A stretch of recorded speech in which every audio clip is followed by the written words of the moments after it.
적기 이양입니다. 품종에 맞게 적기 이양해 주셔야만 출수기 적정 온도를 확보하고 등승률을 높일 수 있는데요.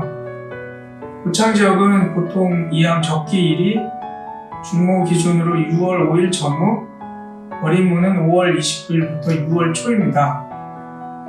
어린 모는 출수기가 중요 기계 이양보다 3에서 5일 지연되므로 일주일 정도 빨리 이양해 주셔야 합니다. 그런데 시골에서 보시면 영농에서 이양을 하기 시작하면 농가분들의 마음이 급해지시죠. 그리고 또 자기 품종에 맞지 않게 무작정 같이 따라서 이양하시는 경우가 많이 있으신데요. 일찍 이양하신다고 수확량이 많이 나오지도 않습니다. 앞에서 설명드린 대로 출수기의 적정 온도 확보가 더욱 중요한 사항입니다. 적기보다 조기 이양을 하게 되면 육묘시 냉해, 이양 후 활착 지연, 후기 잡초 다발생 등 통풍이 억제되고 병해충 발생이 많아지게 되는데요. 무엇보다도 출수기가 빨라지면 보온기의 둥숙으로 벼의 호흡량과 양분 소모가 많아져 등승률 저하로 수확량이 떨어지게 됩니다. 자료에 보시다시피 적기 이양 하셔야만 완전미 수량, 완전립률, 등승률, 백미 분상 진립률이 높습니다. 보통 벼 출수 후에 30일간 평균 기온이 22에서 23도를 유지하는 것이 등승률과 수량을 높일 수 있는 최적의 조건입니다. 이양 주수는 평당 50에서 70주, 토기당 모수는 3에서 5분으로 식재하시면 적정 분할도 확보되고 병해충 감소에도 효과가 있습니다. 또한 잘 아시다시피 이양 주수가 많은 농가, 적정 이양 주수로 심으신 농가 따지고 보면 수확량에도 큰 차이가 없습니다. 요즘 농가분들께서 많이 실천하고 계시는데요. 드문모 심기 재배 기술입니다.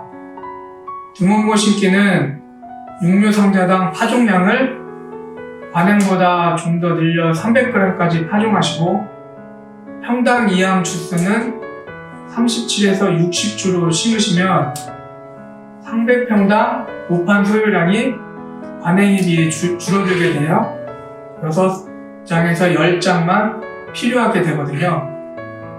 경영비 절감과 도복 및 병해충 감소 효과가 있습니다.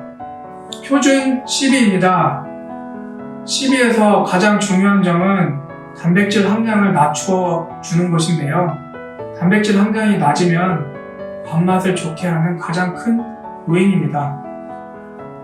아직도 농가에서 관행보다 조금은 많이 밑거름을 하시고 계시는데요. 밥맛 좋은 쌀을 생산하기 위해서는 반드시 질소질 비료를 7에서 9kg 이하로 시비해 주실 것을 꼭 부탁드리겠습니다. 작년처럼 기후가 좋지 않고 병해충이 다발생한다면 질소질 비료를 많이 준 논에는 도복이 아마 발생했을 것입니다. 그럼에도 쓰러지지 않고 수확하신 논이 있으실 거예요. 아마 그 논은 질소질 비료를 적게 주어 튼튼하게 키우신 농가일 것입니다. 이 부분 꼭 유념해 주시고 농가분들께서 꼭 실천해 주시면 감사하겠습니다. 이삭거름인데요. 이삭거름도 수량에서 굉장히 중요한 사항이거든요. 또 문의도 참 많습니다. 시기가 되면. 반드시 주어야 되는 것은 아니지만 벼의 생육 상태에 따라 또 농가분이 자기 논의 상태를 가장 잘 아시잖아요. 12월 당시를 판단해 보셔서 적정량의 이삭거름을 해주셔야 하는데요. 보통 일반 품종은 출수 전 25일경에 하시게 됩니다.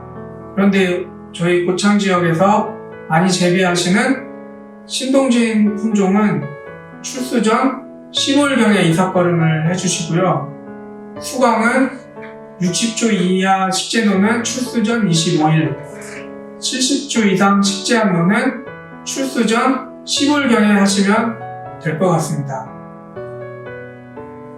NK 복합 비료로 보통 많이 하시는데요.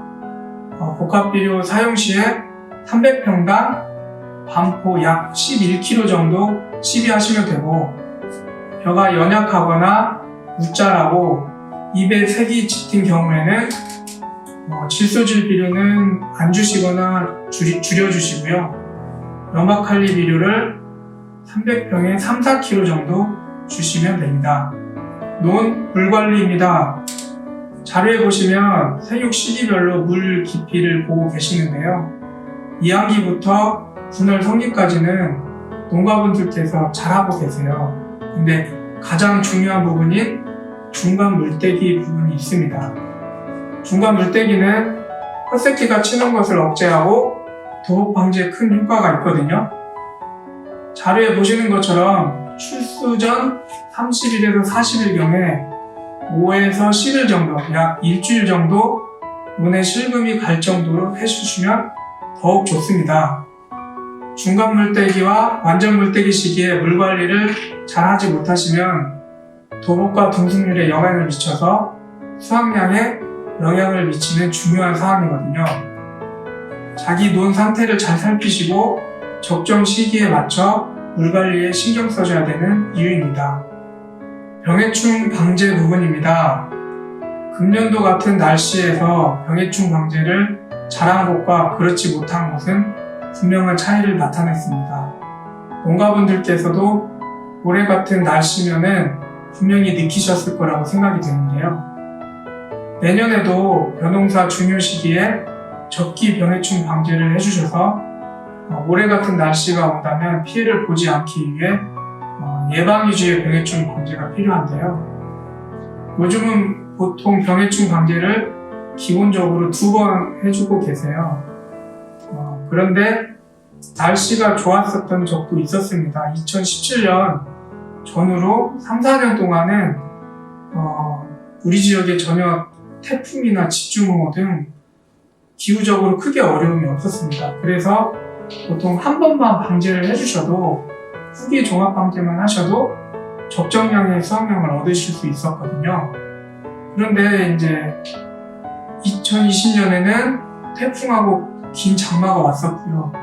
2021년에는 출수기의 잦은 강우로 인해 벼농사의 피해가 심했습니다. 아시다시피 기상에 따라 병해충의 발생 정도가 달라지는데요. 기본 방제 이외에도 예방 위주 병해충 방제를 해주셔야 될 것 같습니다.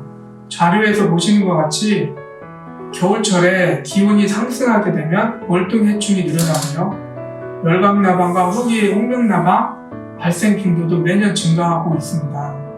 정밀 예찰과 병해충 예방에 저희도 주의를 기울이겠지만 농가분들께서도 비료를 많이 준 논에서는 생육 초기부터 도열병이 발생을 많이 했거든요.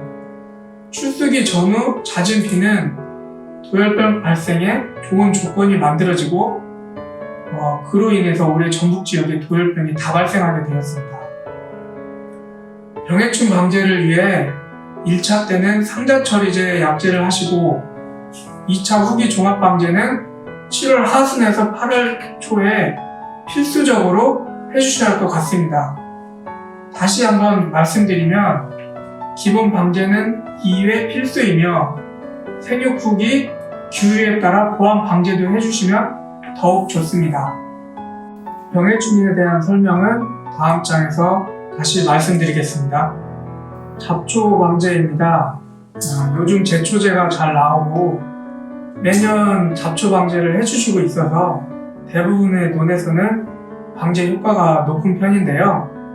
이제 잡초가 발생했을 때 1년생 잡초인지 단연생인지 아니면은 포장에 섞여 있는지 한번 잘 알아보신 후에 보통 저희가 제초제 하실 때 초기, 중기는 보통 토양처리제로 대부분 해주시고 계시잖아요.